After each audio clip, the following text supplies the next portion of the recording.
Assalamualaikum warahmatullahi wabarakatuh. Salam warahmatullahi wabarakatuh. Salam sejahtera bagi kita semua sekalian. Kali ini saya akan berbincang bersama Profesor Dr. M.E. Winarno, MPD.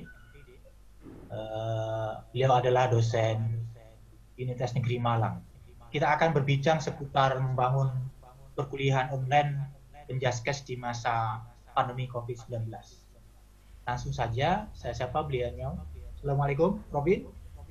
Salam warahmatullahi wabarakatuh. Bagaimana kabarnya, Prof? Sehat? Alhamdulillah sehat Pak Nurdin. Mudah-mudahan Pak Nurdin juga dalam kondisi Oke. sehat walafiat. Ya, alhamdulillah. Oke. Prof, ini di masa pandemi ini kan ada banyak apa guru yang kesulitan sebetulnya melihat ini. Nah, eh, pertama sebetulnya terkait dengan penjaskes, Prof. Pembelajaran penjaskes ini apa karakteristik mapel penjaskes ini seperti apa? Iya, mata pelajaran pendidikan jasmani olahraga dan kesehatan itu memang punya karakteristik berbeda dibanding dengan yang lain. Nah, karakteristiknya memang secara konseptual memang pendidikan jasmani olahraga dan kesehatan itu adalah pendidikan yang media atau alat yang digunakan adalah gerak, Hmm. sehingga esensi yang dilakukan adalah gerak. Nah, dalam kaitannya dengan pandemi COVID-19 itu memang ada beberapa hal yang caranya harus berbeda, karena kalau yang lain dominan di kognitif atau pengetahuan, sedangkan di penjaskes atau penjas itu cenderung di keterampilan, sehingga itu perlu penanganan yang berbeda. Jadi itu yang membedakan. Jadi dominasi tiga ranah, sikap, pengetahuan, keterampilan, maka dua aspek pengetahuan dan keterampilan menjadi komponen penting yang harus disiapkan oleh guru-guru PJOK atau Penjaskes. Jika sebetulnya kalau di masa pandemi lebih mudah sebetulnya dibanding dengan yang lain ya, yang mata Pada pelajaran. tataran pelaksanaannya mungkin agak sulit karena personal, tapi itu sebetulnya bukan hambatan. Jadi tatap muka atau yang online dengan tutorial itu bisa dimanfaatkan, tapi yang dibangun sebetulnya membiasakan gerak dalam kehidupan sehari-hari. Sehingga tentu tantangan COVID ini luar biasa, sehingga Penjas atau PJOK itu punya peran penting untuk membangun bagaimana anak-anak tetap setiap hari melakukan kehidupannya dengan normal, jadi dapat melakukan aktivitas fisik sehingga kebugaran jasmaninya tetap terjaga melalui pendidikan jasmani. Hmm. Berarti kalau model pembelajarannya seperti apa? Model Kalau pembelajaran. model pembelajarannya online, tentu arahnya pada penyiapan materi. Jadi guru-guru akan menyampaikan, memberikan informasi. Jadi tugas gerak yang dilakukan.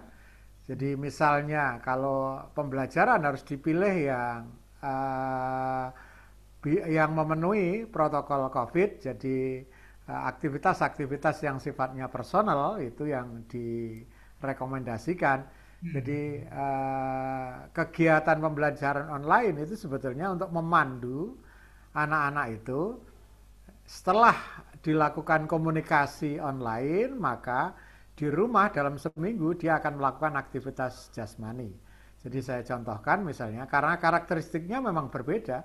Jadi pemberian informasi secara online itu untuk memberikan instruksi bahwa setelah online misalnya 25-30 menit, maka selama seminggu dia harus mengikuti pembelajaran Hmm. individual di rumah yang dia bisa bagi, misalnya kalau di Bandung biasa dikenal SKS, Selasa, Kamis, Sabtu. Jadi dalam seminggu itu dia bisa bagi menjadi 3 kali. Jadi kalau pembelajarannya misalnya 45 menit, maka anak-anak itu akan melakukan aktivitas Selasa 15 menit, Kamis 15 menit, dan Sabtu misalnya 15 menit. Dengan pola itu, maka kebugaran jasmani anak akan terjaga, sehingga harapannya di saat pandemi COVID, aktivitas fisik tetap bisa dilakukan dan itu akan menjaga kebugaran. Jadi tataran pembelajaran online itu pada dasarnya untuk memberikan instruksi, memberikan contoh secara online. Jadi misalnya kalau ada model-model yang bisa dilihat dari YouTube, itu linknya diberikan ke siswa sehingga siswa akan mengikuti. Ini yang membedakan dibanding dengan yang lain. Itu Pak Nurdin. Ya, materi pembelajarannya apa saja, Bro? Materi pembelajarannya banyak. Jadi kalau di kurikulum itu memang ada 7 pilar yang besar: permainan olahraga bola besar, misalnya bisa sepak bola, bisa voli, bisa basket, permainan kecil, bisa kasti, bisa bulu tangkis dan seterusnya. Kebugaran jasmani, bisa aktivitas fisik yang lain.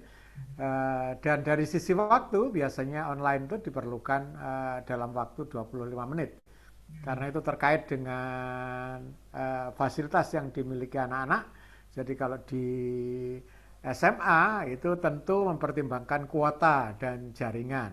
Sehingga jangan sampai kalau pembelajaran PJOK atau Penjas itu salah, maka kan jadi sastra olahraga nanti. Artinya hanya diceritakan di depan HP atau laptop, tapi aktivitasnya tidak ada. Sehingga dalam pembelajaran tentu tetap mempertimbangkan pembelajaran pendidikan jasmani adalah pembelajaran yang dilakukan melalui aktivitas jasmani. Sehingga setelah pembelajaran anak-anak memang harus melakukan. Nah, untuk bisa menjaga kebugaran jasmani itu minimal seminggu 3 kali. Jadi kalau biasa saya sebut Selasa, Kamis, Sabtu, jadi SKS. Dengan cara itu tetap kebugaran anak-anak akan terjaga. Itu termasuk renang gitu ya, renang. Ya. Ya, hanya renang termasuk karena renang itu anak-anak kan harus dari rumah harus pindah ke kolam renang. Ya, itu biasanya yang agak berat karena physical distancing juga tetap harus diikuti, protokol COVID juga diikuti. Nah, biasanya di kolam renang itu juga ada pengaturan jumlah gitu. Jadi keterbatasan itu yang juga harus diperhatikan oleh guru. Jadi yang paling memungkinkan itu cabang-cabang olahraga yang dari sisi sarana prasarana tidak terlalu mahal. Artinya misalnya kalau itu bersepeda. Jadi kalau olahraga itu yang paling bagus yang pertama renang, kedua jalan cepat, dan yang ketiga bersepeda. Hanya renang itu dari rumah siswa ke kolam renang itu perlu transportasi. Kalau aksesnya sulit itu akan juga menyulitkan anak-anak. Yang kedua jalan cepat. Jalan cepat kalau di jalan raya yang padat itu juga agak sulit karena sepeda motor kalau di Indonesia hampir semua itu kecepatannya tinggi semua, dan kalau jauh baliknya itu juga menjadi persoalan. Sehingga kalau saya bersepeda begitu keluar rumah itu sudah merasakan bahwa keringat sudah bisa mulai keluar dan baliknya lagi sampai rumah itu tetap bisa tertata dengan baik. Apalagi kalau daerah-daerah tertentu yang bisa diakses, misalnya ada tanjakan, berangkatnya yang nanjak, pulangnya yang turunan, sehingga itu pengaturan energi itu menjadi penting. Jadi memang ada beberapa materi pembelajaran yang agak sulit diakses anak-anak karena fasilitas yang ada di masyarakat itu berbeda. Jadi kalau misalnya yang beregu kan juga sama. Ya. Jadi berkerumun itu juga tidak direkomendasikan. Jadi kalau misalnya sepak bola atau futsal yang menyebabkan ada sentuhan-sentuhan fisik itu kan juga membahayakan. Bisa terjadi kalau orang tanpa gejala OTG itu kan bisa membahayakan anak-anak kita. Sehingga safety itu tetap menjadi jaminan bagi anak-anak kita. Itu Pak Nurdin. Berarti kalau semacam jogging itu gimana, Bro? Oh, saya kira bagus. Itu jadi polanya jogging kemudian apa lagi ya seperti apa? Set up dan terusnya itu apa itu? Iya, itu jadi kalau misalnya yang atletik itu bisa jogging, lari jarak menengah, nggak apa-apa. Asal itu aman, jadi di lingkungannya aman. Apalagi kalau di lingkungan-lingkungan tertentu yang sudah hijau, artinya direkomendasikan luring, luar jaringan yang guru bisa membantu. Misalnya kalau saya sebut daerah Malang yang daerah atas, Poncokusumo segala. Selama tidak ada interaksi dengan orang luar, itu sebetulnya aman-aman saja. Jadi kalau misalnya jogging, lari, bersepeda, itu safety-nya tetap saja tinggi gitu. Sehingga tidak memunculkan orang berkerumun. Sehingga termasuk yang individual ada push up, ada sit up, ada back up, ada pull up. Yang sifatnya individual itu juga baik-baik saja. Pencak silat misalnya, karate yang sifatnya individual artinya tidak sabung itu juga tidak akan membahayakan. Sehingga tema-tema yang diberikan oleh guru mestinya mengarah pada kegiatan yang bisa dilakukan sendiri. Jadi kalau misalnya permainan bola besar, anak-anak boleh menggunakan bola voli, bola basket, sepak bola, tapi individual, tetap di lingkungan masing-masing. Bolanya tidak harus standar, bisa menggunakan bola plastik, bisa menggunakan bola yang ada, sepanjang itu bisa dimainkan, sehingga aktivitas jasmaninya atau aktivitas fisiknya tetap terjaga. Barangkali hambatannya nanti mungkin itu berapa ya? Peralatannya yang mungkin tidak punya ya, siswa kalau di rumah Iya. ya. Jadi kalau di rumah memang persoalannya adalah fasilitas yang dimiliki. Jadi kalau nanti spesifik misalnya permainan bola voli passing gitu. Ya. Itu persoalannya lapangan mungkin belum tidak memiliki di lingkungan itu. Yang kedua bolanya juga iya. Yang ketiga kalau harus berpasangan itu kan akan menyulitkan anak-anak kalau di lingkungan itu tidak ada kawannya. Sehingga menurut saya itu yang memungkinkan bisa dilakukan sendiri dengan skop kajian yang lebih luas. Targetnya apa? Budaya gerak itu menjadi jaminan bagi anak-anak kita, walaupun online, tapi di rumah tetap melakukan aktivitas jasmani dengan baik. Ya, berarti pelaksanaannya sebetulnya nanti pembelajarannya itu bisa melalui katakanlah guru merekam dulu, merekam dulu teori dan adegan-adegannya kemudian di-share ke siswa, gitu bisa ya? Ya, jadi kalau teknik sajian yang dilakukan guru, RPP sekarang kalau online itu yang utama, pertama adalah identitas mata pelajaran. Jadi misalnya sekolah, kelas, waktu, dan seterusnya. Yang kedua tujuan pembelajaran, tujuannya itu memang harus ada, karena keberhasilan pembelajaran itu harus ditetapkan dulu tujuannya. Baru yang berikutnya adalah skenario pembelajaran, atau jadi prosedur pembelajarannya, dan yang terakhir adalah evaluasi pembelajaran. Nah, skenario pembelajaran itulah yang penting di sini. Jadi kalau sudah ditentukan waktunya misalnya 45 menit, maka anak-anak boleh mengambil paket. Misalnya 45 itu mau diselesaikan dalam seminggu itu 3 kali. Kalau saya sebut tadi sehari melakukan, sehari istirahat. Jadi secara fisiologis kebugaran jasmani seseorang itu akan ditentukan atau akan turun ketika 2 kali 24 jam. Sehingga dalam setiap hari orang harus melakukan, kalau dengan training zone atau latihan yang masuk zone training itu memang tadi Selasa, Kamis, Sabtu atau Senin, Rabu, Jumat. Sehingga dengan cara itu tetap kondisi kita akan tetap terjaga. Jadi modelnya adalah guru-guru memberikan paket di skenario pembelajaran itu apa yang harus dilakukan dalam minggu ini. Dalam minggu ini apa? Anak-anak bebas melakukan. Jadi kreativitas anak-anak itu akan tinggi. Tapi kalau saya sebenarnya ketika merekam tidak harus berbentuk video. Kalau video anak-anak itu berat, biayanya harus merekam. Tidak semua punya HP yang standar. Sehingga yang dilakukan apa? Portofolio. Jadi laporan kejujuran anak-anak itu dalam melakukan. Jadi misalnya di hari Selasa dia melakukan 20 menit. Di mana, kapan, aktivitasnya apa, itu dilaporkan. Sehingga dalam setiap minggu anak-anak harus menyusun portofolio. Nah, itu dilengkapi dengan nomor HP orang tua atau kakaknya atau keluarganya yang bisa dikontak. Artinya guru bisa cross check. Yang kita ukur adalah kejujuran anak-anak, jadi dari aspek sikap, sehingga harapannya suatu saat kemandirian tetap tinggi, dia jujur melakukan aktivitas, Dan itu ketika di cross check memang betul-betul dilakukan itu.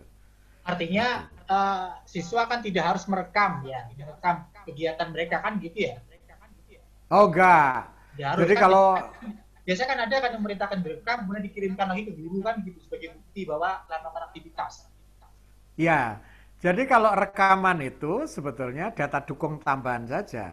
Yang utama adalah laporan. Jadi misalnya Senin melakukan lari selama 15 menit, jaraknya berapa? Misalnya 3 kilometer.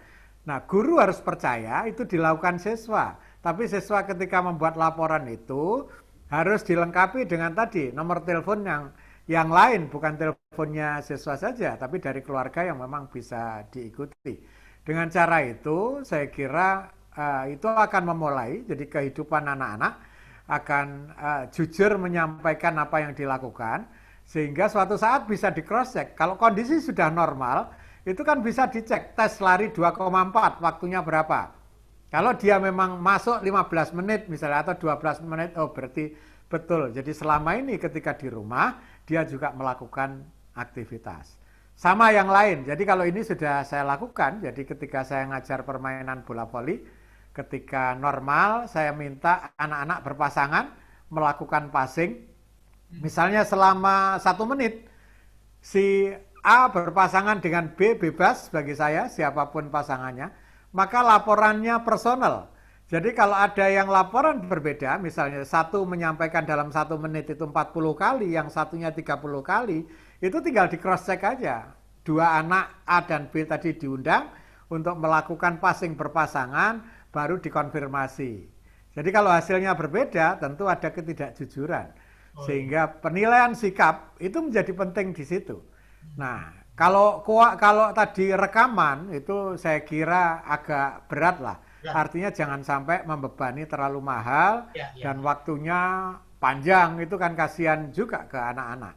Tapi kalau itu mendukung kreativitas, dia punya, artinya tidak laporan secara keseluruhan, boleh inisiasi dari anak-anak, maka video-video yang bagus dalam pelaksanaan itu sebetulnya bisa diunggah di webnya sekolah tersebut.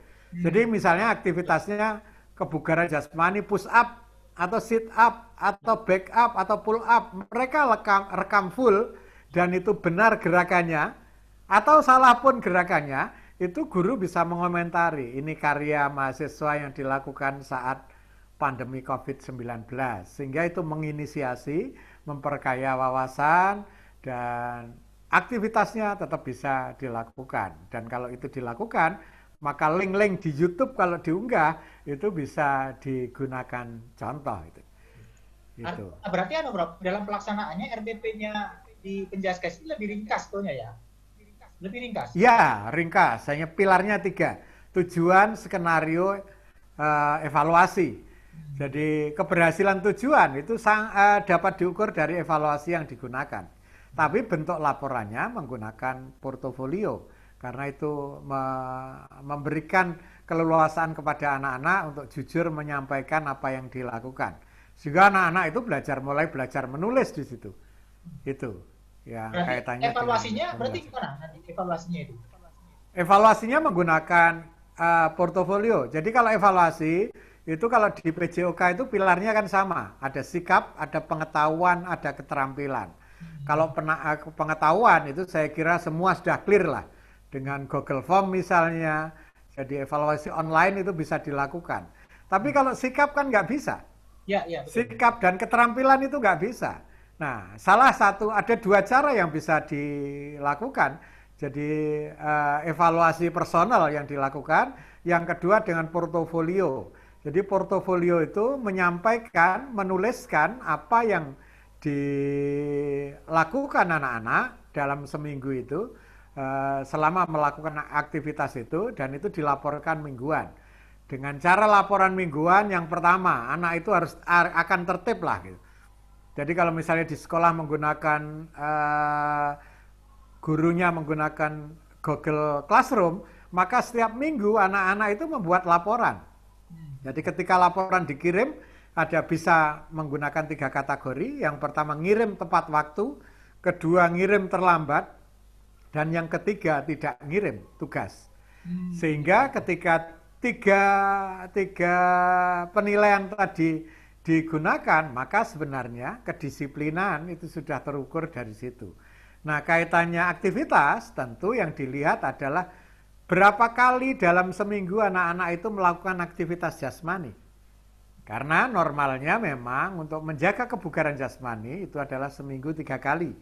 Seminggu 3 kali. Walaupun dalam pembelajaran PJOK itu seminggu hanya sekali. Jadi boleh, kalau 45 menit diambil sekali ya nggak apa-apa. Kalau diambil 3 kali dengan selang 2 kali 24 jam, itu akan lebih bagus untuk mempertahankan kondisi fisik. Itu yang diukur, isi laporannya itu merupakan kegiatan geraknya itu. Sehingga 3 aspek, sikap, pengetahuan, dan keterampilan, sebetulnya itu bisa diukur oleh guru-guru PJOK. Gitu.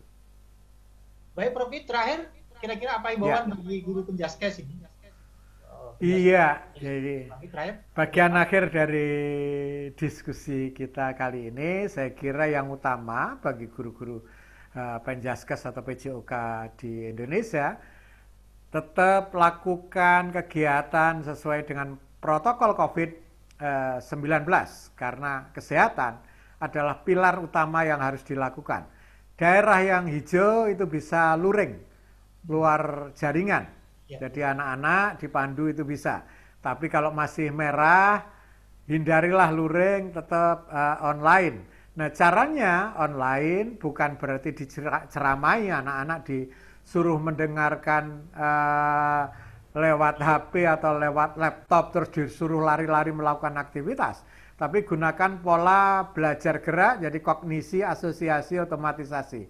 Nah, online itu sebetulnya untuk mengisi kognisi anak-anak, sehingga ketika setelah selesai proses pembelajaran online, misalnya 25 menit atau 30 menit sesuai jadwal yang ditentukan di sekolah, maka dalam seminggu anak-anak itu bisa ngambil jatahnya untuk melakukan aktivitas pendidikan jasmani dengan benar. Saya kira itu rekomendasi terakhir yang bisa dilakukan oleh para guru PJOK maupun mahasiswa yang sedang praktek pengalaman lapangan di sekolah. Ya, Prof. Saya kira itu. Terima kasih berkenan bincang santai di channel saya. Semoga video ini, perbincangan kita ini bermanfaat bagi guru-guru sehingga tidak kesulitan tetap melakukan mengajar di masa pandemi. Saya kira itu, Prof. Terima kasih. Assalamualaikum warahmatullahi wabarakatuh. Baik, Pak Nuruddin, jadi terima kasih atas kesempatannya. Mudah-mudahan ini memperkaya dari guru-guru saya. Terima kasih. Saya akhiri. Wassalamualaikum warahmatullahi wabarakatuh. Waalaikumsalam warahmatullahi wabarakatuh. Sampai jumpa pada perbincangan berikutnya. Bye-bye. Oke.